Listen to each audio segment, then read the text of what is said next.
very much a stamina building workout for circumvent. I think he'll move up with the switch in surface.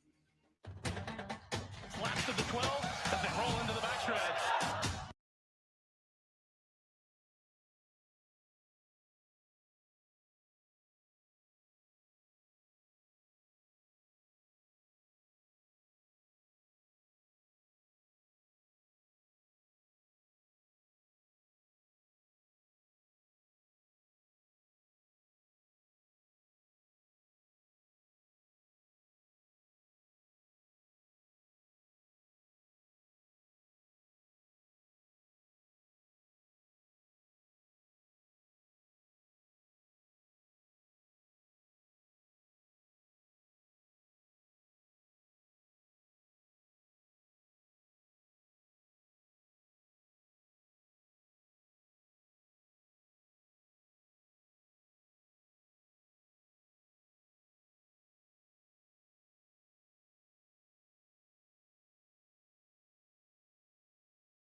Welcome back, everybody. 14 minutes to post. Race number 5. Time for the pick 5 pool. By the way, super high 5 now, over $10,000 in the combined pool, Millie. This is a really tricky race in here because you have so many first-time starters. Some of them maybe not bred so much for the turf, but trying the turf.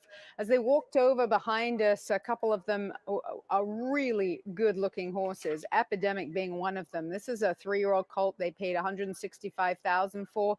He's by Orb. He's a half to Stanford, who earned over $1 million, but never stepped foot on turf, Pete.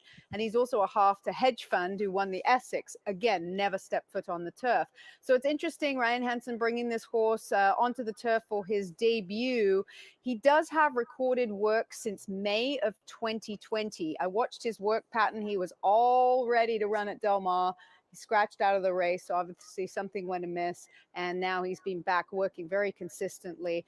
Again, I think more of a dirt horse for his future, but boy, is he a good-looking horse. Tom Quigley and I were talking about this. I like this horse a lot. In fact, I thought he was a must-use in the pick 6 sequence. I know the rail's a terrible place for a first-time starter, but the way this horse has been working, I love the pattern of 59.3 from the gate, 3 of 69, and then shows right up 7 days later with a 59.4 handling from the best of 33. That tells me, with Edwin Maldonado getting the call, that this is a horse they're gonna try to fly out of the gate. Whether or not they can do it, we're going to have to find out. Yeah, he obviously has some speed about him. One thing I thought was intriguing as well was that Flavien Prat's been out to work the horse, and yet Flavien gets the call on a different horse. He goes with the Mandela connections, which we so often see on Naismith. But I just wondered whether, if Epidemic had really impressed him, whether he would have ended up on the horse. I think if you're in a situation, and I'm trying to read between the lines here, my racehorse obviously has had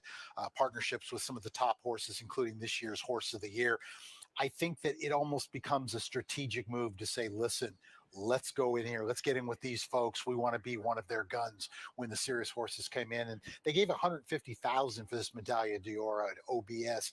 Whether they're or not they're ready right off the bat, I think might need a race. But again, that's just me guessing. Well, there is a bit of turf pedigree there with the El Prado, of course, but Inventive, the Dam, all her wins came on dirt. Klimt earned over $450,000. That's a relative to Naismith. Won the Del Mar Futurity Best Pal for Art Sherman. So those races on dirt. So again, another one that is going to be, trying the grass. However, pedigree-wise suggests probably more dirt than turf. Horse on the outside is the 9 Ambivalent for Doug O'Neill. This is another one. They tried it one time on the turf. That was back in September of last year, and it happened to be the Del Mar Juvenile Turf. Mm-hmm. This is a maiden, let's not forget. Horse went on to run in the Grade 1 Champagne Stakes on October 10th, and then showed up in the Grade 3 Bob Hope November 15th. Once again, as a maiden. Two of the three races gave a very good account of themselves. This is a horse that I think this could be a really good opportunity. Yeah, they were obviously very high on him as a 2-year-old. And the one work I've seen from him, which was out of the gate on February 6th, he gave me the impression that he will appreciate returning to the turf. He was a little up and down on the main track here. So I think with some of the back class that we've seen from him and the ambition that Doug had with him as a 2-year-old gives me the impression that he would be very live He's with good this looking. return. He's well put together. Almost looks like to me a horse that might appreciate 2 turns, which they already proved they could. But more times than not, the maidens, you go where they tell you to go, and if you don't, well, you got to wait. Looking at riders up here, we've got approaching $11,000. That's super high five carryover. That will continue to grow. The pick five pool also approaching $200,000. That will continue to grow. 9 minutes to post. Race number 5. Good luck.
The horses are on the track for race 5. Start of the late pick 5, 8 minutes to post.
already looking at somewhere in the neighborhood of 13,000 in the super high five. The pick five pool at 265. The money continues to come in. Thank you for everyone watching, especially with your first bet and express bet accounts. Looking again over at Epidemic, we were talking about earlier for Ryan Hansen, looks to be in good shape there. What about the 8-horse Eagle Chief for John Sadler? Looks to be a good shape here. Nice looking bay, 3-year-old son of Into Mischief. I almost thought for a second the way they were glistening they might be chestnut, but they're not. No, it's a bay, yeah, Into Mischief. So you've got the pedigree there and has been improving with every single race to date for this gelding. And he's got the turf experience. So he's one of those in my book that I feel like he is what he is. You know, we get a read on him as opposed to some of these others, first-time starters. Of the ones that are bred for turf, Titrate would be fall in that category. This 3-year-old, he's out of Brilliant Future. She made about 100,000 on turf, and this is a half also to Ellie Arroway, who won multiple times on the turf. So you definitely got some turf pedigree with the first-time starter Titrate. What about the John Sheriff's Beyond Brilliant, CRK Stables, Twirling Candy? I look at it and I say Candy Ride. Candy Ride was, turf dirt, didn't matter.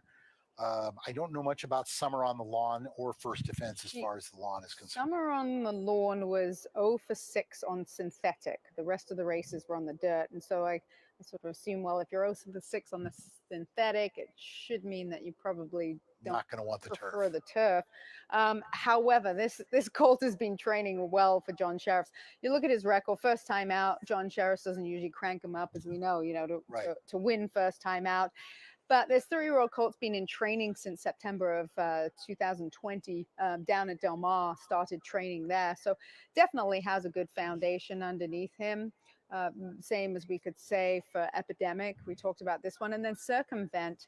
He's by Flincher, definitely bred for pedigree. Flincher has had 5 winners from his last 30 runners in the last 6 months. And the dam herself, she won the Florida Oaks for Brian Lynch. That's on turf. He got a very good stamina builder on February 3rd that we caught on XBTV. Might need a race that goes a little bit further than the 6 furlongs. He doesn't give me the impression he's very sharp. And just to clarify, for a lot of you who maybe are new to the game, when we are referring to a trainer say, well, they don't hit winners right off the bat, it doesn't mean they can't. In fact, some of the best trainers, come to mind, John Sheriff's, Bill Mott, the late great Charlie Whittingham, you just didn't see a lot of first-time winners because their program was more dictated to, we want this horse for the long run, not just the quick, let's get a couple of wins. I mean, look at Charlie Whittingham. He's an absolute example of that. He did not particularly care to win first time out. He wanted to give his horse an education, and one of the greatest trainers of all time. So somebody, like, it was like almost a joke, and I'm paraphrasing here, but somebody would say to him, why even bother to enter in these races? And, you never win them first time. He said, well, somebody's got to come in last. It just wasn't part of how he did it. Now, that being said, it doesn't mean that they can't win with them. It just depends. Their program says no. It's the sometimes, type of horse. Sometimes a horse trumps all. Says, well, I'm ready to go. I mean, Tivoli Twirl, we were talking about trainers that excel first time out. Bob Baffert would certainly fall into that category. Blinker's coming off. This 3-year-old colt, I think he will try and wire the field. Horses coming to the gate. 5th race on the card for the pick 5. Good luck.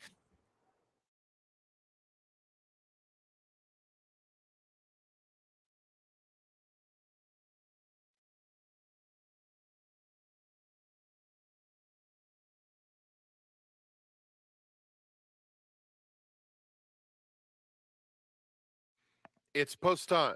They're loading in the gate for the 5th as the pick 5 pool about to go over $500,000. Thank you to our fans for participating.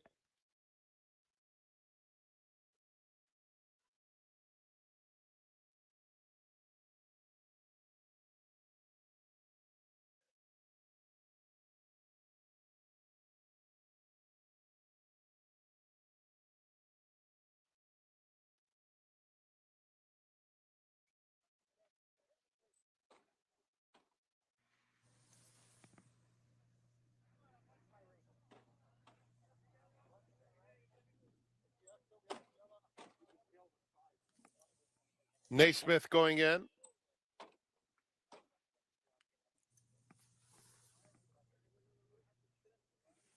Eagle Chief, one from the outside. Ambivalent.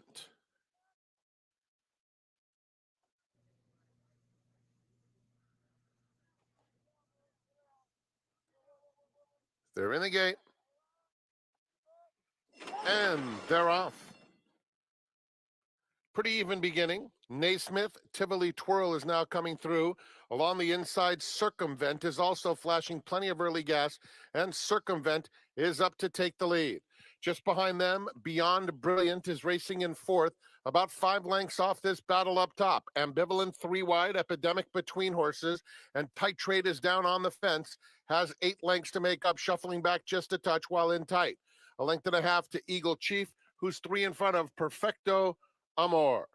Around the far turn, it's Circumvent, leading it by a neck to Tivoli Twirl in second. Then it's a lineup behind them. Ambivalent is widest of all. Beyond Brilliant is down at the rail, only 2 lengths off the lead. Eagle Chief is starting to make some headway, and from the back of the field, Perfecto Amor, yellow colors, white blinkers far outside. They're at the top of the stretch, and Ambivalent has stormed to the front.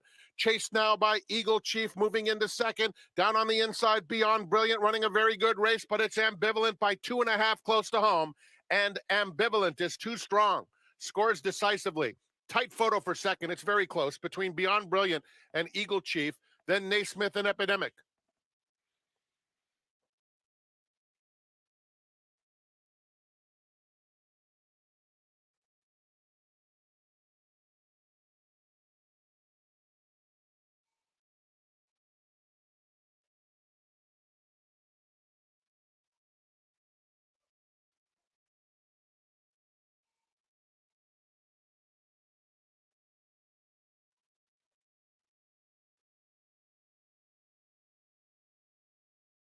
Number 9, Ambivalent, was first. It's a photo for second. Running time 1:08.48 seconds.